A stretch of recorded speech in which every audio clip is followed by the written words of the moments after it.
Your Local 2 Weather Authority forecast with Ryan Martin. Welcome back. Before we get to forecaster Ryan Martin, check out this picture sent to us by a viewer in Midland of a frozen bird bath in her yard. And the bird's still trying to drink the frozen water.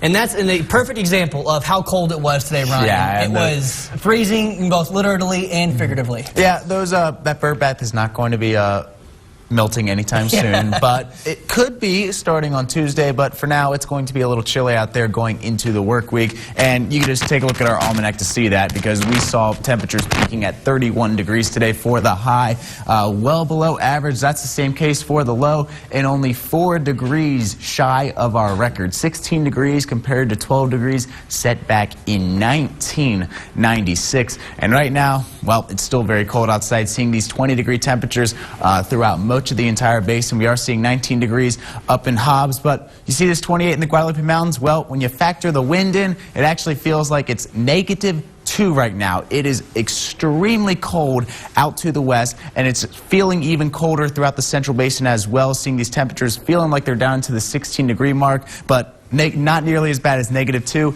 and that's because they're having some severely heavy winds out there. 31 degrees in the Guadalupe Mountains.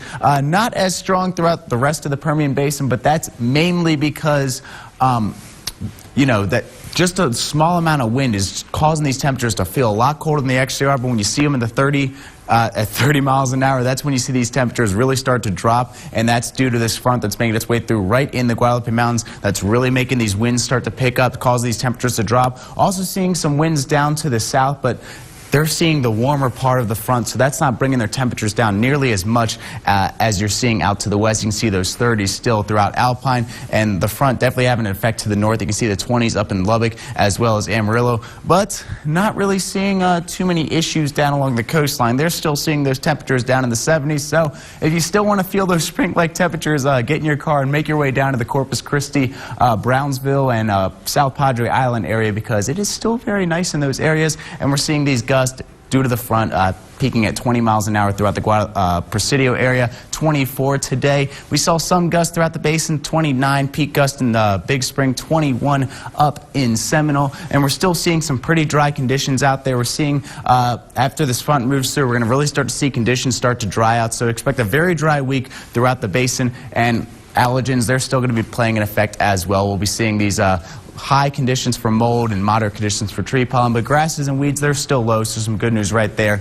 And that's all courtesy of Texanalogy. You can go to texanalogy.com if you would like to learn more. But our northern basin temperatures tonight, yeah, we're dropping down into the teens. In Andrews, 18 degrees, seeing a lot of 20s just about everywhere else. And then we'll be seeing temperatures hopefully back up into the 40s in Lovington, Tatum, and Jowell tomorrow, but we're going to be seeing high 30s throughout much of the northern basin, and still going to be very cold in the central basin tonight as well, possibly seeing a low of 18 degrees in the Odessa Midland area, while seeing a lot of the 20s everywhere else. And then tomorrow we'll be seeing these temperatures back up into the 30s, but that's about it. We could be seeing some 40s though in Monahans, Grand Falls, Crane, and Rankin, and then in the Trans-Pecos dropping into the 20s tonight and seeing some low 30s. And then tomorrow could be seeing those temperatures back up into the 40s throughout the Trans-Pecos. So some good news on that front. They might not be sticking in the 30s like everywhere else, but we're down into the 20s tonight in the mountains, 22 in Marfa, 26 in Fort Davis, 28 in Van Horn, 22 in Valentine, and then tomorrow back up to the 40s throughout much of the mountains. And then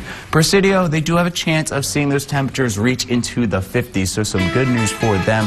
They're getting the right side of that cold front moving through. But the 7-day forecast, we're seeing these temperatures in the 30s for one more day, then we're warming up on Tuesday, so that bird bath should be melting in time for Tuesday, but we have a very cold start to the work week on Monday, and then we're back up into the 60s on Wednesday, and we're going to keep these relatively warm daytime highs all the way through Christmas. So some good news in the forecast for the future, but we got one more day of freezing conditions. Yeah, and so I guess at this point, it doesn't look like much of a chance for a white Christmas or even a cold Christmas. 68 degrees you'll still, on Christmas Eve. Yeah, you'll still feel the cold conditions at night. We're still going to be seeing those temperatures dropping down into the 30s and the 40s, but during the day, really not going to be that bad. Not going to be seeing any snow. Yeah, cool. Well, thanks, Ryan. Yep. Now, the biggest shopping day of the holiday